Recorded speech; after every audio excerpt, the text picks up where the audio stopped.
Good evening. I'd like to welcome you to the March 12th, 2024 meeting of the Johnson City Regional Planning Commission.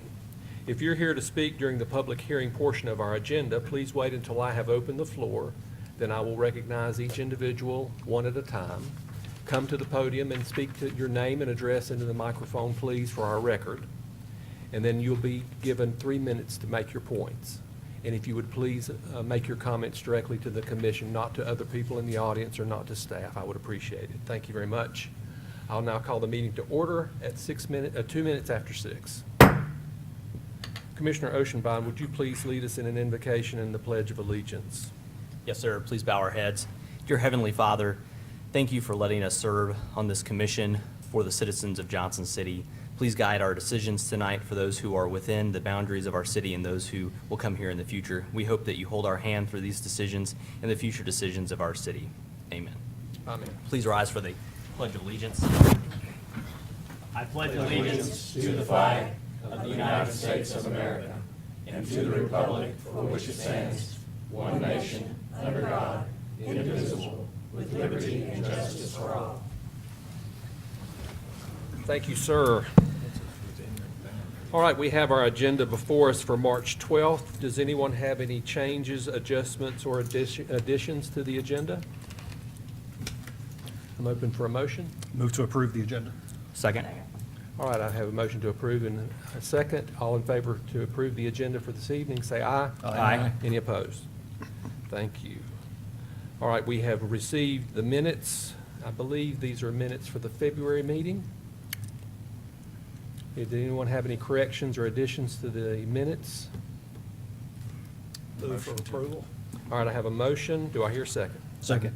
All right, I have a motion and a second to approve the minutes for the February meeting. All in favor say aye. Aye. Any opposed?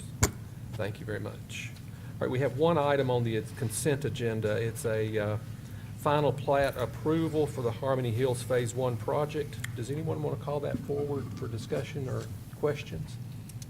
Sir, I move for approval of the consent agenda. Second. All right, I have a motion and a second to approve the consent agenda. All in favor say aye. Aye. Any opposed? Thank you very much. All right, for new business, item number 1, I believe that's Ms. Pudney's presentation on Autumn Ridge Subdivision Phase 2.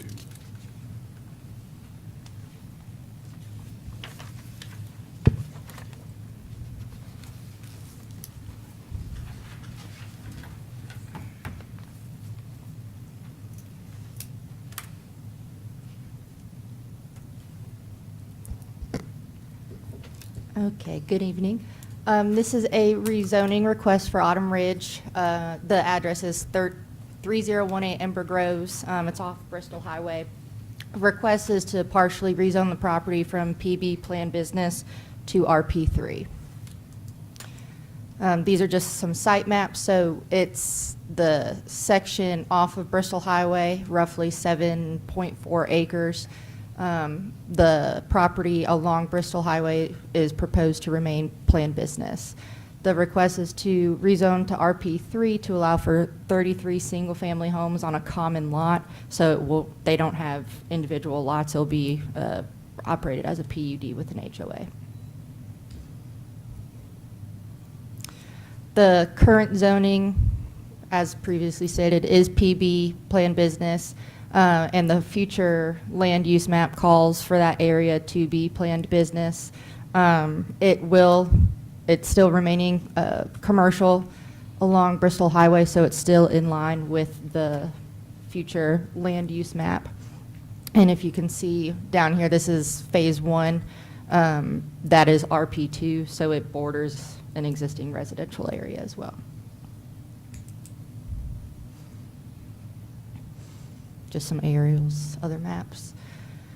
The concept plan depicts the 33 single-family homes, the walking trail for the active recreation space, open space requirements is 15%, with 7.5 of that to be active recreation space. The traffic study was done, and it was recommended to do a turn lane back eastbound to Johnson City to stack the traffic so it's not stacking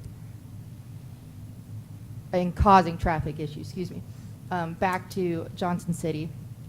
There'll be a type 1 buffer requirement along the existing residential development. So this is RP3 and this is RP2, and that requirement is the 15-foot buffer with 10 type 1 evergreens, or a 10-foot buffer in width with a 6-foot wood or masonry fence with 6 type 1 evergreen trees per 100 feet.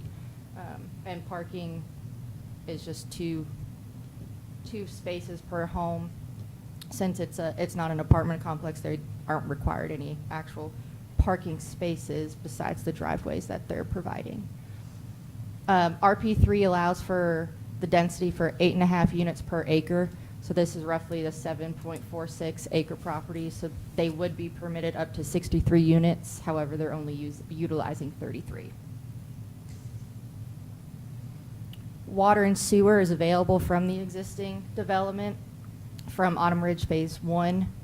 As I mentioned previously, before the traffic study was conducted, and that was the recommendation, and they've put that in the concept plan and are planning on implementing that recommendation. The streets interconnectivity per the subdivision regulations require stub out to undeveloped land. The property to the east is undeveloped, so they are proposing a stub to that property. Neighborhood meeting was held December 12th. There was 8 individuals that signed up and spoke with concerns with increase of traffic in the existing development, possible increase of crime due to the units potentially being used as rentals, Airbnbs, just having multiple families in and out. Construction debris left from Phase 1 is still on site, so that was a concern. And the stub to the adjoining property could result in an increase in crime. So that was their main concerns. 2 individuals who I think are here, Steve Ellis, the engineer, and Jordan Hodges with Orth Homes, were present at that neighborhood meeting and spoke in favor of the rezoning. Staff recommends approval to rezone the property from PB to RP3 and to grant access across the control strip from the existing Phase 1 development. The proposed development is compatible with the commercial PB on Bristol Highway and the RP2 and R2 zones that border the development. The rezoning will decrease the intensity south of the Bristol Highway. So as you come off the highway, we have commercial RP3, which is 8.5 units per acre, RP2, which is the existing Phase 1 development of 3.4 units per acre, and that RP2 borders an R2 residential single-family district. And the lot has remained vacant for quite some time, and rezoning this area will allow for a maximum use of that land and have that developed. Thank you very much. Questions for staff? Ms. Pudney, can you go back to the Plat? The concept plan? Yes, ma'am. Oh. Right there. So at the very top, running parallel to the highway, is that an access road? So this is an existing kind of gravel access, and this is their proposed second access into the development off of the highway. Will that be paved? I believe, it should be paved. We had a conversation with fire and the developers regarding that second access. So I believe it's going to be gated off with a chain, but I believe it will have to meet those standards for that fire truck. So It'll be gated off. it'll just like a rope lock. It's for an emergency vehicle access. Fire access only. So right now, if somebody's leaving the complex, just like these existing residents, if they want to go to Johnson City, they got to turn right and then make a U-turn. Correct. Okay. Correct. And now when they take the U-turn, if we approve this, there'll be a acceleration lane to get up to speed headed towards Johnson City? So there'll be this storage U-turn lane that heads back to Johnson City. Okay, all right. Thank you. Other questions for staff? I had one question for clarification. The buffer between the RP3, which is the new proposal, and the existing residential sections, that's obviously going to run across that line in the center, right there where you're drawing? Yes. Now, if you go over to the right, back there where that stub out is there a buffer line right there where you're pointing? So this is an existing sidewalk. Oh, there's a sidewalk. That's an existing sidewalk. The buffer, so they are required to have a buffer along these lots right here, but they're actually proposing to have a buffer along really the outskirts of the entire development. Okay, but there's a sidewalk. Yes, that's an existing sidewalk that was approved in the Phase 1 construction plan. Now, would there be a sidewalk on the other street in the new section that we're looking at? So Possibly. they are required to have sidewalks with the local street, so there will Right. be a sidewalk, and they're also proposing the walking trail along the outskirts. Okay, thank you. Any other questions for Ms. Pudney? Thank you very much. I'll open the floor for public comment. Is the developer or his representative here? Do you have any comments or you'd like to speak to? No, I'm Jordan Hodges with Orth Homes. Yes, sir. I can answer any questions you guys might have. Could you give us your name and address, please? Yes, it's Jordan Hodges, and we are at 3312 Wayfield Drive, Johnson City. Okay, thank you. Yes, sir. All right, But, does if anyone you, have any questions for the developer? You developed the prior Phase 1, obviously. Well, that's been a big topic. We actually didn't. You did not. We were not the actual developers of that phase. We did purchase most of those lots and built a lot of those houses in Okay.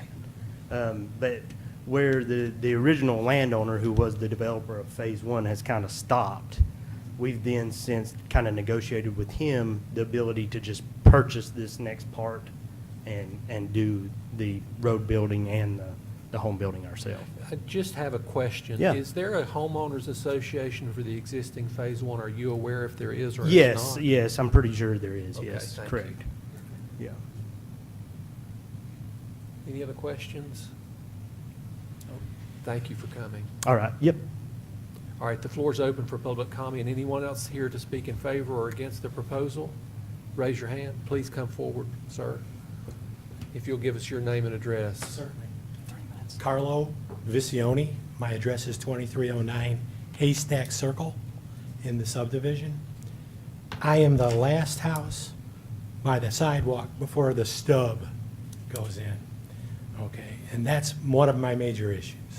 I was a policeman for 32 years in the state of Illinois, and a lot of subdivisions have these accesses to the next level. The property on the other side is undeveloped, and it's my understanding as part of Johnson City code or zoning, these access roads have to be pre-made until the other side begins or is sold, so that there's going to be some availability for roads to go through. When they're left like this for any extended period of time, they're generally used for parking, overnight parking, people backing in, trying to avoid being viewed. A number of drug arrests personally made in these types of existing stubs. We just call them dead ends. Also, areas where, people have sex in public. Other crimes that can occur. I'm not opposed to the 33 homes and have no qualms whatsoever about it. I am not happy where this location is, as it's going to go past behind my property, and if it's allowed to, where it's going to stop, if someone goes on there and turns their lights on, or are in a car, they're going to be in view of my back windows. I would ask if they don't want to move them north, or move it north. There's a sidewalk and then there's a broken down set of curbs that, you could see it would probably be a road or maybe part of the subdivision at some time. That was my understanding when I bought the property. All right, none of this was ever brought up at the point of sale or anything like that. We all were aware that there was going to be, some commercial property up in front of the subdivision. If this doesn't get moved, my only request to the planning commission is that either you put in a blockade so that can't be used for some of the things that it will be used for. It could be used for auxiliary parking for the new subdivision. People who don't have places to park when visiting or coming over will most likely park there behind my house or along that area. So if you put a block like you're talking about at the access road onto the highway, that would stop that problem. The other things that could stop that would be no parking anytime and labeling it with a sign as dead end. All right, that, discourages people from just turning in and then turning around. They already know it's a dead end, the sign's posted. That's where I stand. The only other issue I have today with the developers is. You have 15 seconds, sir, if you want to close. Yeah, they're still using the area as a dumping area. I'll be on the phone with code enforcement unless you guys can make a referral to have them come through and look at some of the issues. Thank you for your time. comments. Thank you, sir. Anyone else here to speak to the question?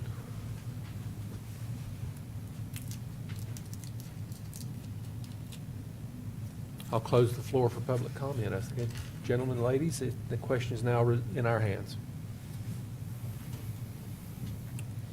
I've seen, I was kind of driving around looking at other cities, looking at kind of these tiered developments with different size homes, and I do like how they've put the the higher density in the front of the neighborhood. A lot of the ones I looked at, they had it in the back, and then all that traffic was flowing through all the other homes. So I do like that is in the front of the neighborhood where all that extra traffic doesn't have to be burdensome to the individuals that are here. I do like how they've done that. It's a trend that I hope we see more of.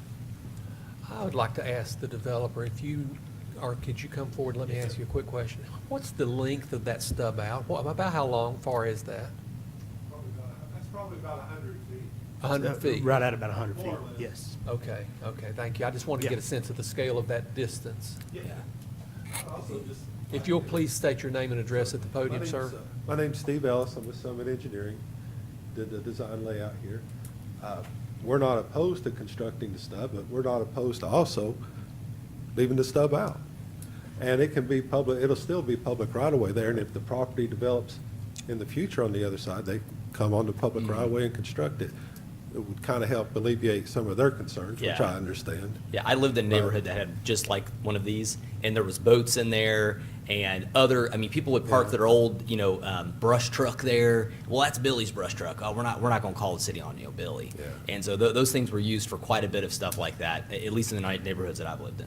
So the right of way will still exist there, if you will. And the thing I like about this development is it's going to benefit the existing residents, the walking trail well, and especially the storage bay for the U-turn around and stuff. It'll make it a lot safer there. That's All about right, it. other comment? Thank you, sir. Not Steve, no. Mr. Reiter, would you mind?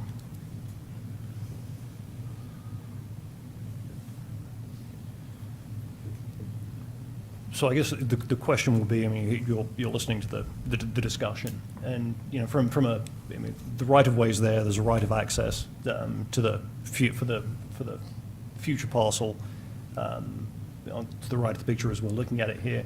Is there a reason why we can't simply allow that stub to be completed and connected to Haystack in the future when that parcel is developed? Well, the subdivision regulations require that the stub be paved all the way to the property line to Okay. connect to vacant properties for a number of reasons. The idea of good planning is to connect future developments. There is the possibility, we have no idea what will happen to that property in the future. It could be that the same developer or some other developer comes in and buys that property and develops houses, and then we'll be having the same issue a few years later. If you have a development, you need a second point of fire access. the developer could be well saying that, well, we need an exception from the fire code because we can't get a second access off of the Bristol, or it's not remote if we have two off the Bristol Highway, in which case you'd need to bring emergency vehicles from the other neighborhood. So it's very hard to predict all these sort of connectivity issues, and that's why the subdivision regulations require the connection to the stub, Is there any, or way to we- the property line. Could we bring could the plans be adjusted to reflect a barricade up against Haystack? So the stub is completed, but barricaded, and I know that's not great for the asphalt, but A barricade at the, at Haystack there.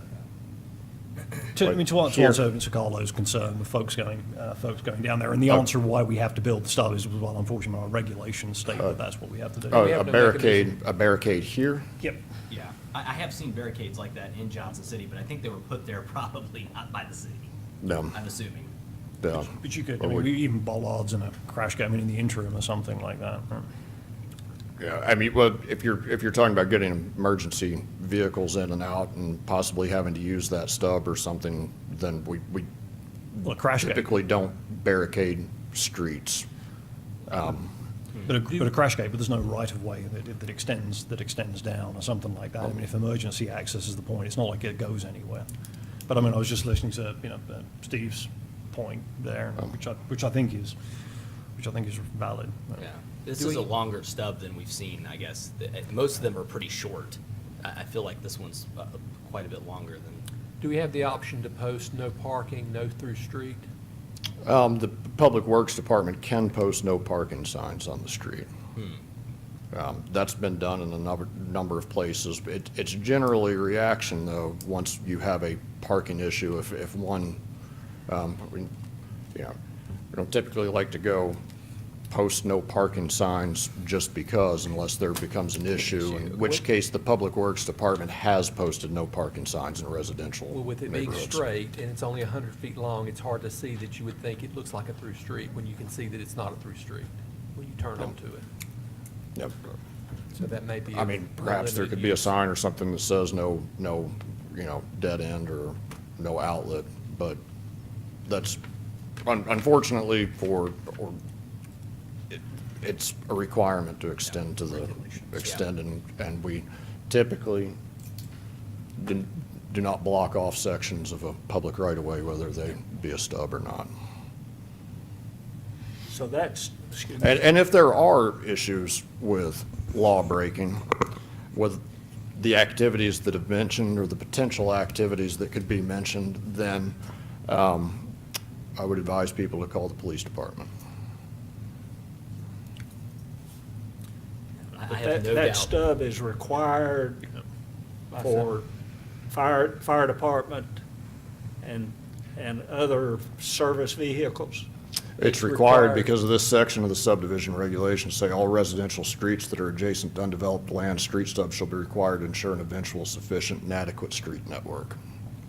So it's around Okay, the so- networking for future development on the undeveloped I property. got But, that. but My part of, question is about emergency part of that with the other, it's another theoretical situation, just as crime occurring on this street stub is theoretical at this point.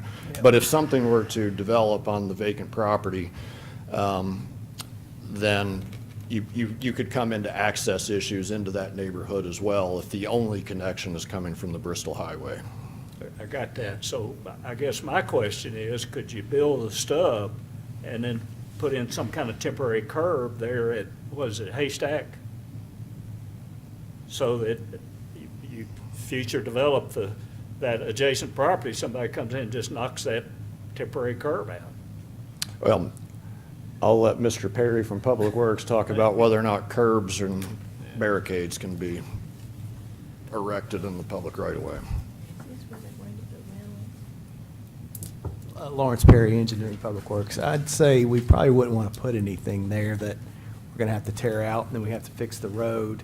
If we didn't have it paved now, then it could be left unpaved, and then the guy that develops next door could say, hey, that's public right-of-way, city needs to pay for that.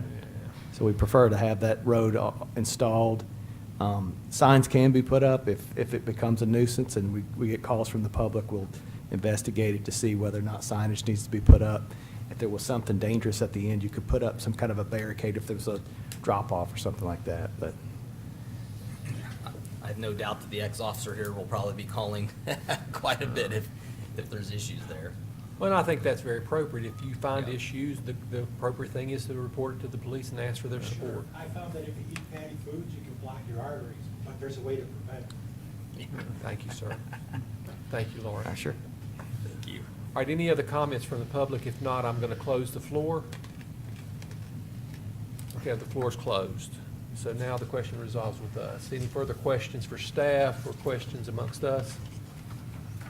I think it's clear around the issues of the subdivision regulations where the requirement of a stub for future development outlet and networking of roads is helpful and valuable for the future. I can see we have no mechanism to pay for a stub that would be developed sometime in the future if the right-of-way is left undeveloped. That's really a sort of a dead-end question for the city and will cost us money in the long run. Chris, we mentioned the rentals and the concern. Would that not be an issue for their homeowners association to handle? Mr. Dudley? No, I was going to say, the rentals, I think, can be controlled through the HOA.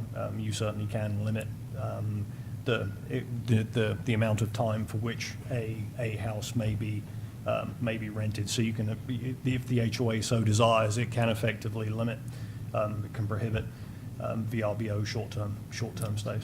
So I that's, know in the area where I live, our homeowners are restricted. There can be no more than 3 rentals.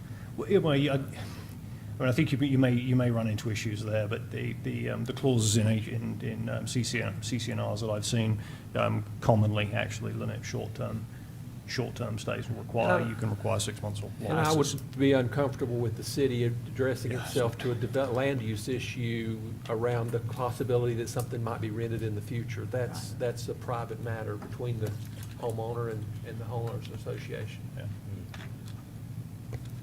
Yeah, look, I'll go ahead and make a motion with the qualification. Of course, I think it's, it'd be nice to be able to see that stub. I think we do have to provide connectivity to future land, understanding that we're somewhat shackled by the language of the subdivision regulation. It would be nice to see that we could just continue the curb through and have that as a landscape track for the time being. But I think our regulation would suggest otherwise. So, look, I think this is an appropriate development for this area. I'm not hearing anything to the contrary in the meeting. I think folks are, generally speaking, happy with the townhomes there as well. So, I'll make a motion to approve as presented. Second. All right, I have a motion and a second to approve the, I guess it's a rezoning from PB to RP3. Any more discussion? Ms. Lawrence, call the question. Would you please call the roll? Commissioner Bailey? Yes. Commissioner Cooper? Yes. Commissioner Dutton? Yes. Commissioner Rhodey? Yes. Commissioner Williams? Yes. Vice Chairman Oceanbine? Yes. And Chairman Dagenhart. Yes. Motion has carried. Thank you very much. All right, our next item on the agenda is a Washington County zoning resolution code change. Mr. McNamer, I believe you're up for us this evening. Welcome to the podium, and welcome to Johnson City. Thank you.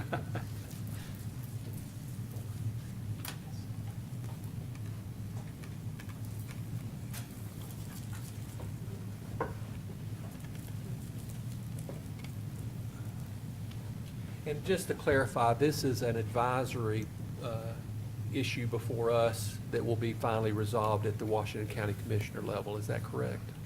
Yes, yes. It will have to go through Jonesboro first next Right. week and then them. Right. So, It's a county decision. Yeah. It does not go to city commission. nope. Well, good evening.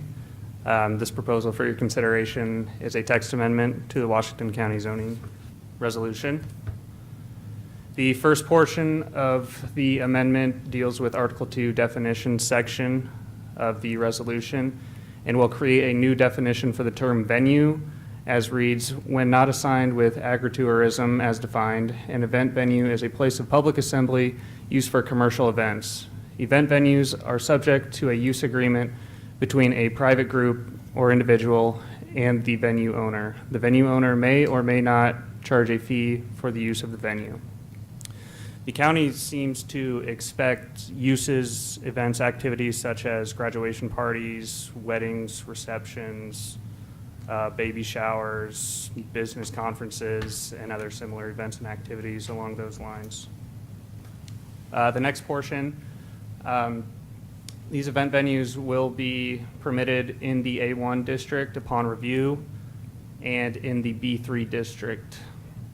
The A1 district for the county is deemed the general agriculture district. And the following 8 standards you see there were compiled after research was done on other jurisdictions that did have existing language regarding event venues, et cetera, or similar language. Bullets 1, 2, and 6 there give a good overview about the character of the site and how it is. So you can see the lot being large, 2.5 acres. The owner operator having to live on the premises, so getting any possible abuse of that A1 land out of there. And then having the venue be required to be in an accessory structure that is away from the principal dwelling unit. Also, within the A1 district, these will be limited to 75 attendees, and the operator will be required to keep a logbook to make sure that it is 75 or lower. Most of these events will be done during the daytime or in the evening. Sunday through Thursday will be concluding before 9 p.m., Friday, Saturday at 10 p.m. No concerts will be permitted for the A1 district. And then bullets 7 and 8 there will point to different sections of the zoning resolution regarding setbacks, landscape regulations, parking regulations. The B3 district is the general business district and will not require any additional review standards, as there's already requirements for the commercial activities within that district. The county does recognize that there are current ongoing uses that would fall under this definition. And in order to accommodate this use, the Washington County zoning resolution must be amended to add a new definition for venue within the Article 2 definition section, and ability to operate in proposed districts provided the meeting of minimum requirements within Article 6. The rationale behind the standards is to allow consideration by the Board of Zoning Appeals to protect surrounding properties in the A1 General Agriculture District. Washington County Planning Commission has already recommended approval for this text amendment, and staff would also like to recommend approval. Thank you very much.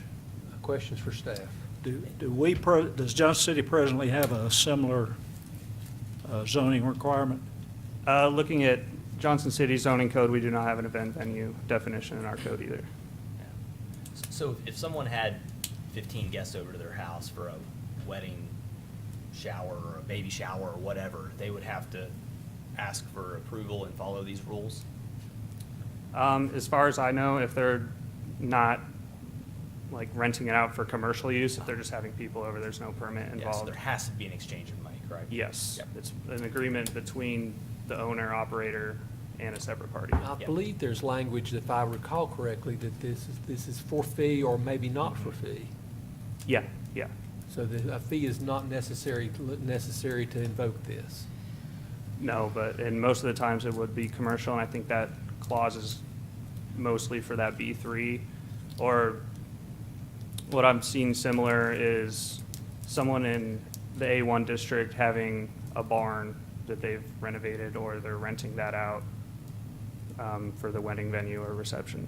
So if I'm a private citizen and I have a 2-acre house, a 2-acre lot with a private house and a nice swimming pool in the backyard, and I want to have 50 Boy Scouts over for a swim party on Saturday evening till 10 o'clock, this won't infringe with my ability to do that, No. is it?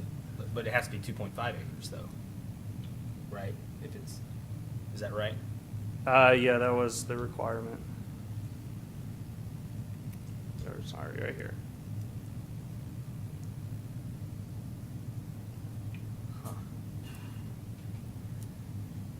I think the general idea behind the lot area is to protect the abutting areas. I mean, there's tons of wedding venues in this area. I'm sure this is kind of what Yes, they're yes, looking to do, and- is crack down on that kind of, some kind of control or structure for that. But when I was looking at this, I didn't, like the chairman said, it didn't seem a big distinction between pay, not pay. And I'm sure they thought that would create maybe a loophole where people are like, oh, well, we didn't pay, they're giving us drinks and we're exchanging, stuff, but not paying on a contract. And maybe they thought that that would develop. But I just have a hard time, even though Washington County's already passed this, of course, what we decide, won't influence that, of course. However, I just think it's kind of interesting that they're passing something to restrict private landowners from inviting people over to their house on county property. Yeah, I think the main goal of this, I think with 1 and 2, is to make sure that we're not having people buy up A1 property and not live here, and then start using that as some different type of service, and I then see. we're becoming scarce with that land. Yeah, absolutely. So like the facility, is it called the barn there in Boones Creek? And then is Knob it Creek the Farms or waters? something. What's the one where we had the big party, Commissioner Williams? Can't think of the name of it. Okay. I mean, It's a very wedding- well it's a done, very well wedding appointed, venue. but I don't think the owners live there. Is that correct? think They so. didn't live on the premises. So they're trying to avoid that type of venue? Yeah, I mean, I would look at it, I think, Vice Chairman Oceanbine expressed, I think there's a mechanism that's being sought to, I mean, probably repeated venues. I mean, a lot of folks, if you're having a party in your backyard, you're probably not checking the subdivision ordinance to check in. And I think this is if you, to give people a mechanism to say, don't do that again, and if you do it again, you've got to go under these regulations. So, I mean, that's how I kind of interpret this, but it didn't seem particularly, it didn't seem too overreaching to me when I read it. But, Not such an infringement. No, but, yeah. Thank you, Mr. McNamara. I think we've covered the questions with you. Anybody else have another question? All right, I'm going to let you take a seat, and I'll open the floor to see if anyone has any comments from the public. Seeing none, I'll close the floor. So now the question's to us. I'm rather moved to wonder out loud, what problem are we trying to solve? That's right. I agree. Yeah, What I was happened? creating some problems, I think. Yeah. I'm actually pausing on saying, are we really creating something that the public can be hassled, to hassle factor?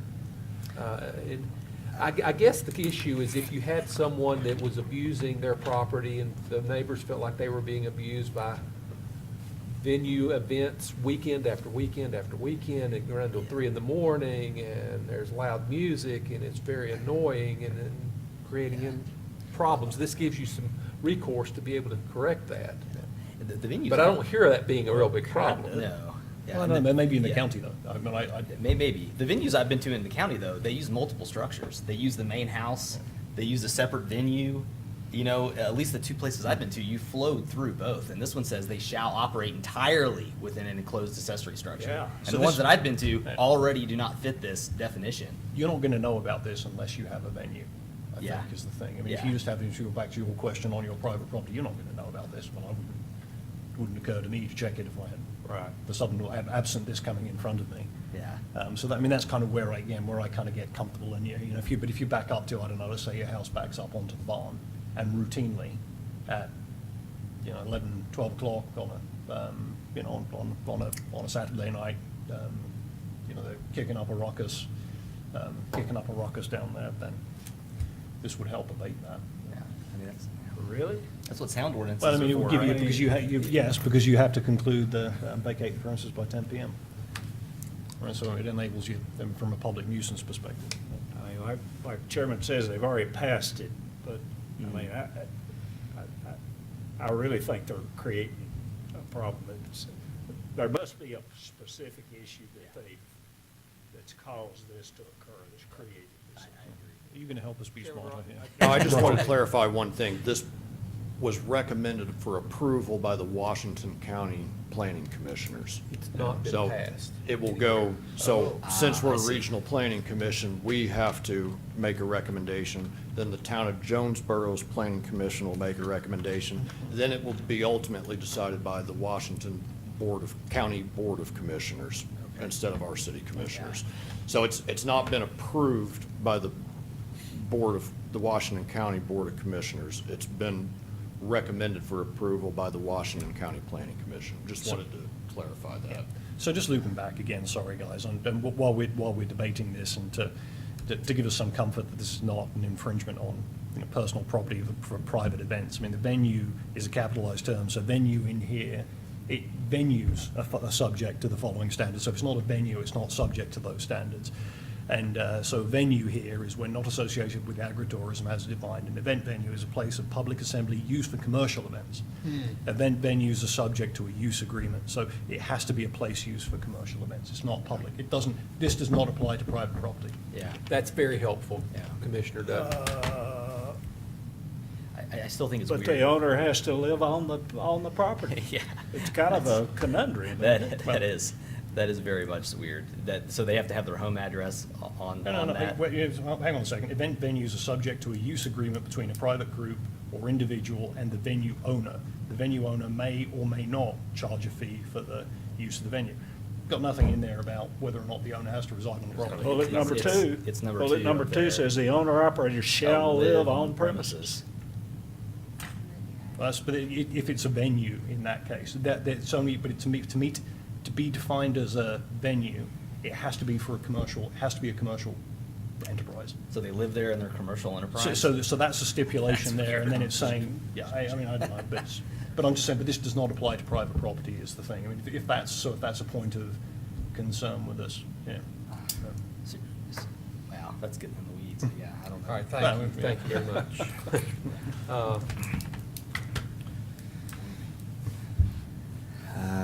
I think we convey our absolute confusion about Yeah. why this is necessary, and two, why it's so restrictive, and we really think it's going to create as much animus as it is solving a problem.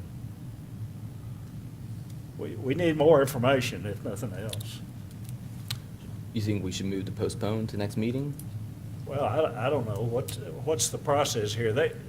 Ultimately, the county's gonna say, they're gonna say yes or no. They're just looking for our input, right? Well, they're going, this is a recommending board, so it could go with this isn't something that you would table and refer back to a committee, so it would either Yeah. go with a positive, favorable recommendation or a negative recommendation.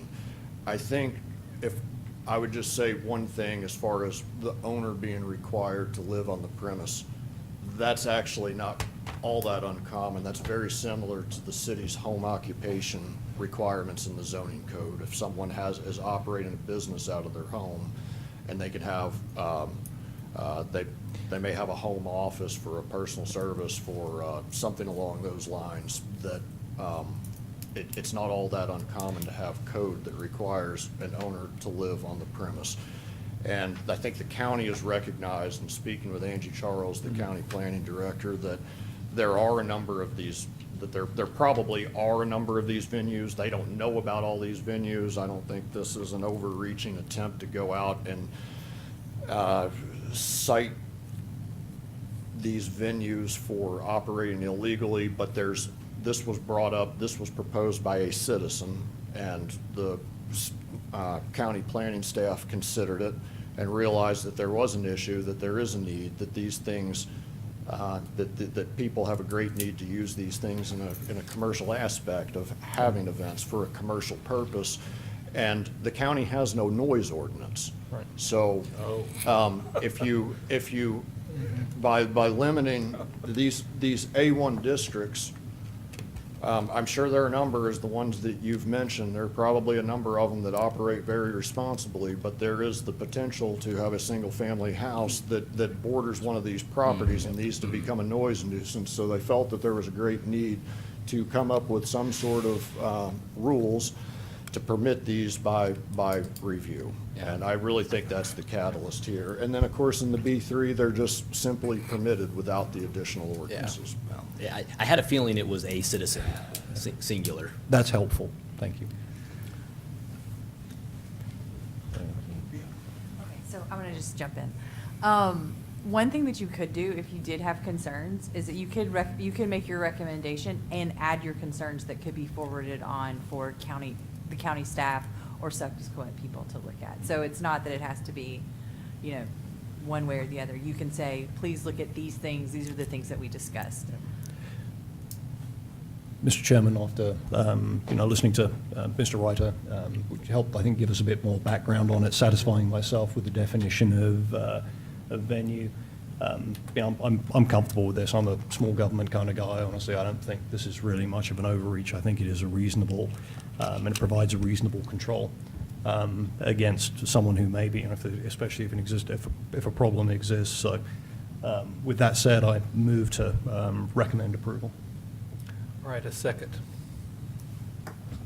I'll So I hear a second. I hear a second. So I have a motion and a second to recommend approval to the Washington County Planning Department and Washington County Commission from our Planning Commission. Any further discussion? All right, Ms. Lawrence, would you please call the roll? Commissioner Bailey? No. Commissioner Cooper? No. Commissioner Dutton? Yes. Commissioner Rhodey? No. Commissioner Williams? Yes. Vice Chairman Oceanbine? No. Chairman Dagenhart? Yes. All right. So we So the don't motion have- has failed. So we would need to, I guess. Move for denial. Move for denial. Well, I guess we we- could. Or we can could just ta- We could pass table it. it for study, for further discussion. Well, we can't table this. This is just we- a recommendation to the Washington County Commission. So we can, It's going to go on with the town of Jonesboro and on to the county board of commissioners. Yeah. so we can forward it on as is, As is. as is. Okay, so do we So did that not the approve motion it. the motion to recommend approval Failed. has failed. Has failed. Yeah, okay. And that's all we need to do with Okay, this, that's since it's just a And recommendation. they have the benefit of our discussion. Correct. Yeah, Right. Chris, would they get the recommendation we talked about, the things that we had discussed? They'll They have the could- minutes of our discussion. They'll have the minutes. Okay. Yes. Or the recording. And Mr. McNamara will Have it. probably talk with the county commissioner, the county planning organization as well, to give her an explanation of the gist of our discussion. Okay. To give that personally. And could you take care of that? Thank you. All right, thanks very much. We have one more item on our agenda. This month's report on the Horizon 2045 growth plan project. Ms. Whitney Hodges. And I do not have a formal presentation, but because we had such a robust conversation at our last month's meeting, and we had a public input session where a number of you were there, and I was really happy to see all of you there. Just wanted to kind of touch base to say there were about 60 people that were in attendance. We Kimley Horn, I wouldn't say we, but Kimley Horn started their work on the online survey, which will capture several of the things that we were looking at, two of which being the guiding statement and the planning themes. Those will definitely be on there. And they'll be starting to look at the conceptual growth strategy. So I anticipate kind of late April to May being very active for you with the Horizon 2045 plan. Just wanted to put that on your radar.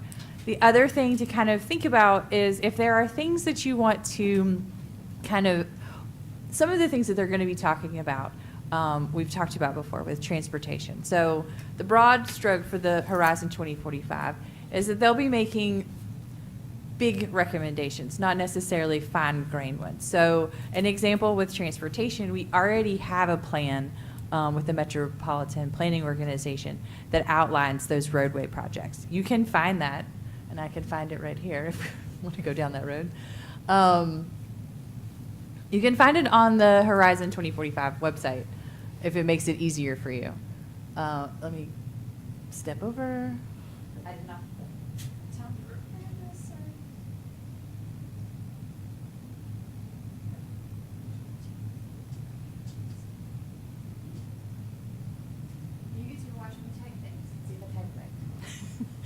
But going to documents here, the one that I would check out would be this 2050 plan.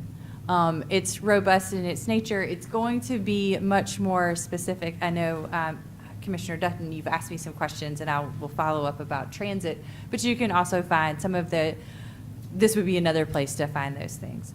Another place to look would be if you wanted to look at specific, if you were concerned about, well, what specifically are we doing? The budget CIP plan, which is the capital improvements plan, it has a map included, so it's a great place to look for information. This might be some things that you want to do in the interim time, just to give a foundation if you're thinking, if transportation means something to you. There's other plans that we can also kind of go through, but I just wanted to point some of that out to say we have some resources here if you want to kind of start to get ahead. And that otherwise, what kind of maybe questions, are there questions or comments that you want to share back this way? Anything that I need to share with the consultants? Survey that you're talking about preparing to push out, are you going to actively push that to the community, or is it a passive thing where the community has to go to the website to find it? No, we will push that out through communications. Okay. We'll do that through the communications department. Good, thank you. Which makes me also want to ask, do y'all know, have I said this enough that y'all can sign up for monthly, I think this is fascinating, so I'm just going to say it again. You can sign up for monthly notifications about what's going on in Johnson City. It's on the first page of the website. I've signed up, so very excited. All right, other questions? No for All Out, that's what it's called. Ms. Hodges, 2045 horizon. Should we be planning for a workshop in April? We're not, I don't have anything specific just yet, but I know that things will start to come to you towards April. So I don't want to actually make that plan for a workship until I know. Until we see. Yeah, until I have an agenda for it. All right, our group is on call for workshopping. Okay. I just wanted, and so I can continue to come once a month and we can talk about what we're doing in that month. Or if you have questions, I've also been sending out the monthly little, this is what we've been doing. That's helpful. Thank you Okay. very much. I reviewed that in detail. Any other questions? Thank you very much. Any other items to come before us this evening? Seeing none, I'll call the meeting adjourned.